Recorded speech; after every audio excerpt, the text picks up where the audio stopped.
সম্মানিত শিক্ষকবৃন্দ, রফিকুল এডুকেশন বিডির নতুন আরেকটি ভিডিওতে স্বাগত জানাচ্ছি। তো প্রিয় শিক্ষকবৃন্দ, আজকে আপনাদের সামনে যে সংবাদটি নিয়ে আসলাম সেটা হলো 4.5 লাখ শিক্ষক কর্মচারীর বৈশাখী ভাতার প্রস্তাব মন্ত্রণালয়ে অলরেডি চলে গিয়েছে। সেই খবরটা আপনাদেরকে দেখানোর জন্য চেষ্টা করলাম। তো যে প্রতিবেদনটা প্রকাশিত হয়েছিল দৈনিক শিক্ষা .com-এর 10 এপ্রিল 2025 তারিখে প্রকাশিত হয়েছিল।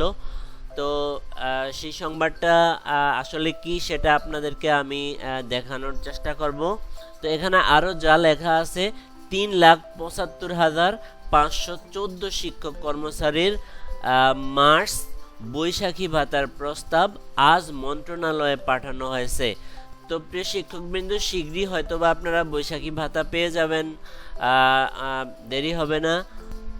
তো প্রিয় শিক্ষকবৃন্দ, আপনারা যদি আমার চ্যানেল রফিকুল এডুকেশন বিডিতে নতুন হয়ে থাকেন অবশ্যই চ্যানেলটি সাবস্ক্রাইব করে রাখবেন, আর ভালো লাগলে লাইক কমেন্ট করবেন। তাহলে চলুন শুরু করা যাক।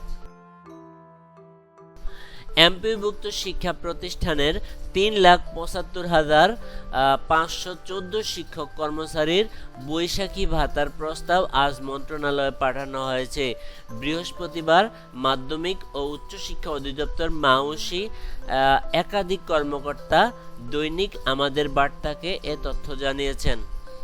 জানা গেছে, বৈশাখী ভাতার 3,75,514 জনের মধ্যে স্কুলের রয়েছে 2,88,893 ও কলেজের রয়েছে 86,621 জন শিক্ষক কর্মচারী।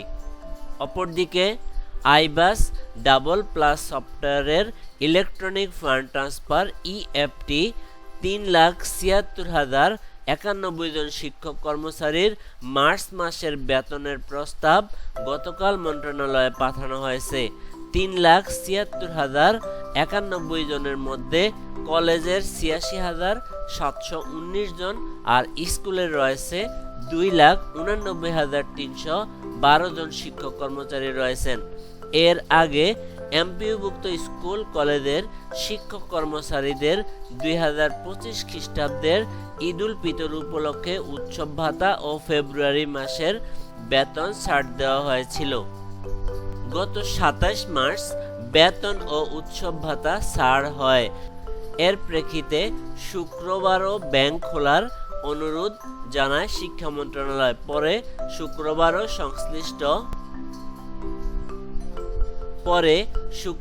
সংশ্লিষ্ট 4টি ব্যাংক খোলা রাখা হয়, কিন্তু তাতে শিক্ষকরা বেতন তুলতে পারেননি বলে অভিযোগ ছিল।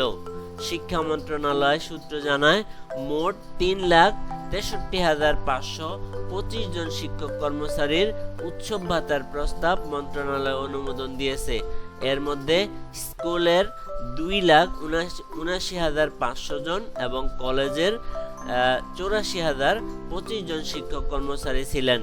তো প্রিয় শিক্ষকবৃন্দ, এই ছিল আজকের বৈশাখী ভাতা এবং মার্চ মাসের বেতন নিয়ে বিস্তারিত খবরাখবর। তো ভিডিওটি যদি ভালো লাগে অবশ্যই লাইক কমেন্ট করবেন। আজকের মতো এতটুকুই, আবার দেখা হবে নতুন কোনো ভিডিও নিয়ে। সে পর্যন্ত সবাই ভালো থাকবেন। আল্লাহ হাফেজ।